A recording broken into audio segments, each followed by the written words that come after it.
Merci d'être avec nous pour votre journal Afrique Midi, les titres.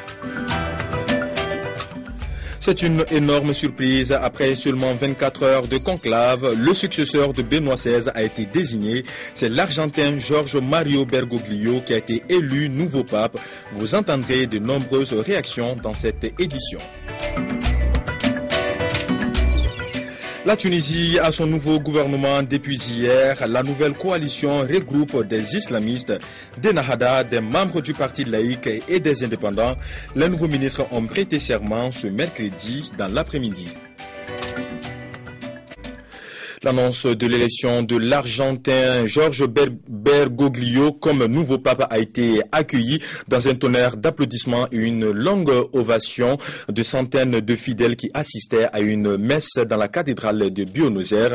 Le 266e pape dans l'histoire du catholicisme, l'Argentin qui s'appelle désormais François, tout simplement est âgé de 76 ans. Il est apparu sur la loggia des bénédictions pour y prononcer sa première bénédiction Urbi et Orbi.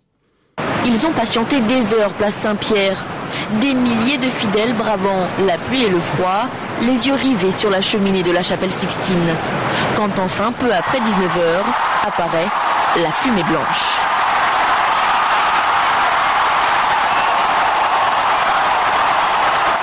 Après 5 scrutins, les 115 cardinaux ont tranché. Du haut du balcon de la basilique Saint-Pierre, le cardinal protodiacre français s'adresse au monde entier. Annuncio vobis gaudium magnum, habemus papam.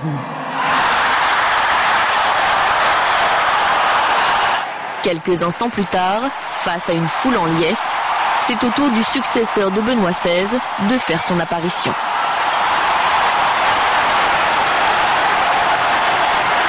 Il semblerait que les cardinaux soient allés au bout du monde pour trouver le nouveau souverain pontife. Mais nous sommes ici. Le cardinal de Buenos Aires, Jorge Mario Bergoglio, devient le 266e souverain pontife. Il est le tout premier sud-américain à accéder à la papauté. Il est aussi le premier à prendre le nom de François. Enfin, il est le premier jésuite à monter sur le trône de Saint-Pierre. À 76 ans, le pape François porte désormais sur ses épaules l'avenir de l'Église catholique.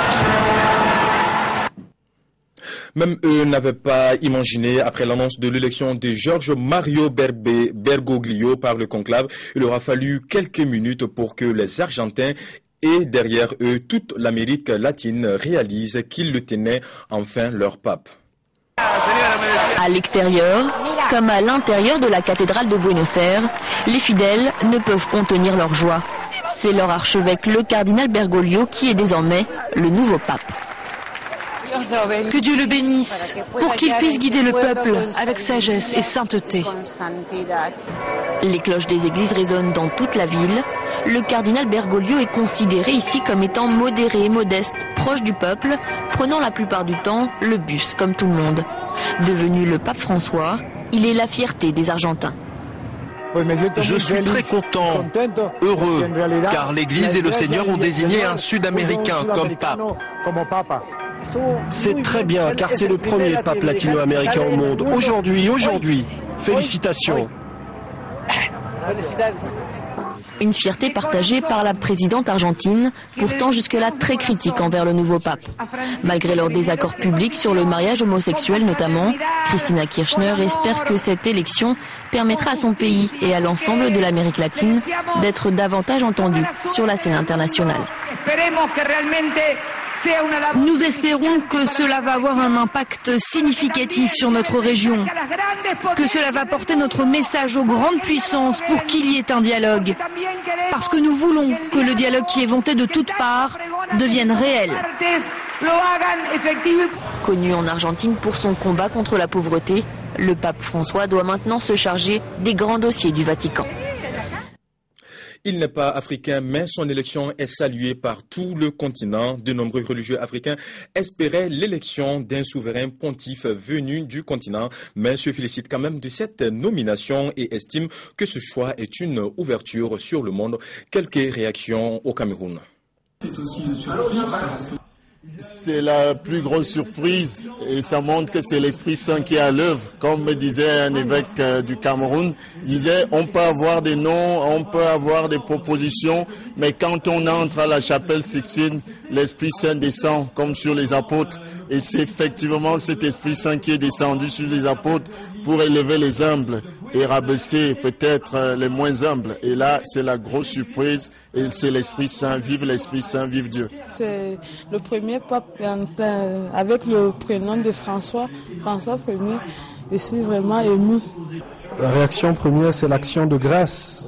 L'élection de ce pape François Ier nous rappelle que c'est Dieu lui-même qui conduit son peuple, sa barque. Il est allé chercher là où il a voulu et nous allons rester dans la prière pour que l'œuvre de Dieu se poursuive par le pape François Ier. Voilà à chaud la première réaction. Je ne pouvais pas rentrer sans voir et de suivre les commentaires. J'ai bien voulu voir même de mes propres yeux. Je suis trop fière. Et qu'est-ce que vous attendez de lui? Qu'il soit un pape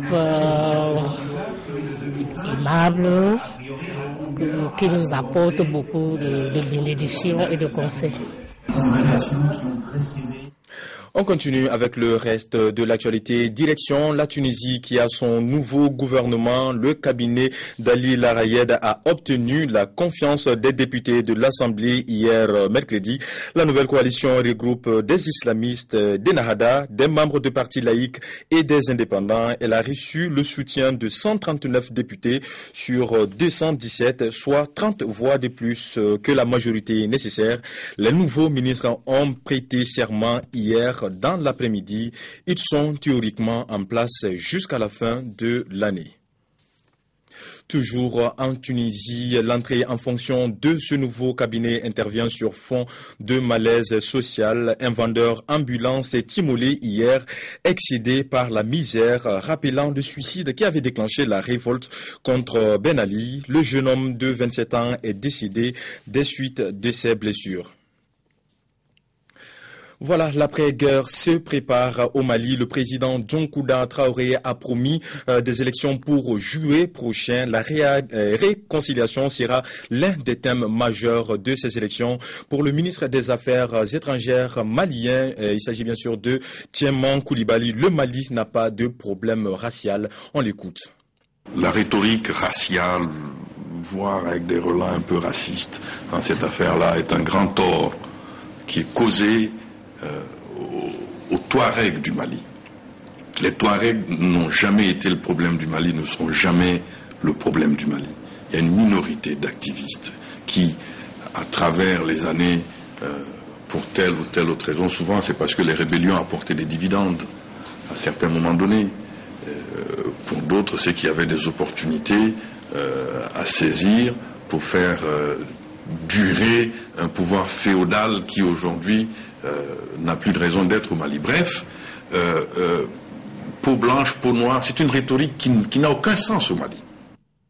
Bâtisse délabrée, fontaine non opérationnelle, plafond inexistant. Voilà le constat de vie des élèves de l'Institut des aveugles de l'école ivoirienne pour les sourds située dans la commune de Yopougon à Abidjan. Un constat fait par nos confrères de la télévision ivoirienne. Nous ne sommes pas dans une volière, mais bien dans le dortoir des filles de l'école ivoirienne des sourds. Et la promiscuité dans laquelle elles vivent ne s'arrête pas là. En plus de partager leur dortoir avec les oiseaux, ces élèves sont obligés de dormir à deux sur ces lits. Et la plupart des parents, ils sont à l'intérieur du pays. Au moins, si l'enfant est à l'internat, ça peut aider les parents. Et l'internat ici, la capacité d'accueil, vraiment. Nous avons autour de 80 les internes, voilà, filles et garçons confondus, pour un effectif de près de 200 enfants. La situation n'est pas plus réduisante à l'Institut national de la promotion des aveugles, INIPA, avec ses bâtisses vieillottes et sous-équipées. Le lycée français, en collaboration avec le ministère des Affaires sociales et de la formation professionnelle, n'est pas resté sourd aux besoins de l'INIPA. Il a fait un don de matériel d'une valeur de 10 millions de francs CFA. Il reste maintenant à ouvrir davantage les yeux sur la situation de l'école ivoirienne des sourds, toujours à Yopougon. Restons à Côte d'Ivoire avec cette actualité judiciaire. Les audiences correctionnelles et criminelles du tribunal militaire d'Abidjan ont repris avec la comparution des 3 sous-officiers de police. Ils sont poursuivis pour des délits de tentative d'extorsion de fonds au préjudice des chauffeurs de taxis communaux. Le parquet militaire est déterminé à traquer tous les agents des forces de sécurité qui s'adonnent aux rackets.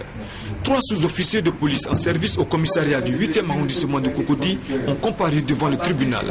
Ils sont poursuivis pour des délits de tentative d'extorsion de fonds et d'extorsion de fonds portant sur la somme de 2000 francs CFA au préjudice de 2 chauffeurs de taxis communaux.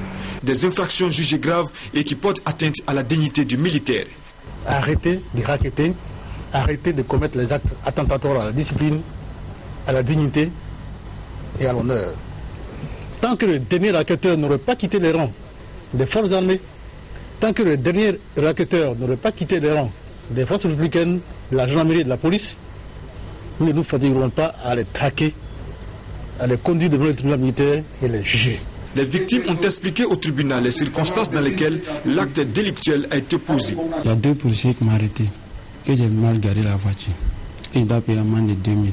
Il a dit je vais travailler, mais je n'ai pas 2000 à lui donner. Il me dit que j'ai combien? Il a dit j'ai 1000 francs. Il m'a dit de donner 1000 francs. Après le réquisitoire du procureur militaire Ange Kessi Benakwame et la plaidoirie des avocats des prévenus, le tribunal a délibéré. 3 mois de prison ferme pour l'un et 2 mois de prison ferme pour l'autre, assortis d'une amende de 50 000 francs CFA chacun. Le 3e sous-officier a été déclaré non coupable. Un verdict accepté par les avocats des prévenus. En partie, c'est gagné pour nous parce qu'il y a un qui a été déclaré non coupable. Les autres coupables, mais bon, nous en tenons à ce que le juge a décidé.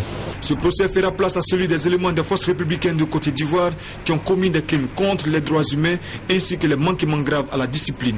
Ajoutez à cela le procès des éléments des forces républicaines de Côte d'Ivoire qui ont commis des exactions et des meurtres sur la population de Vavois. Voilà qui met fin à cette édition. Merci de l'avoir suivi. À très bientôt sur notre chaîne.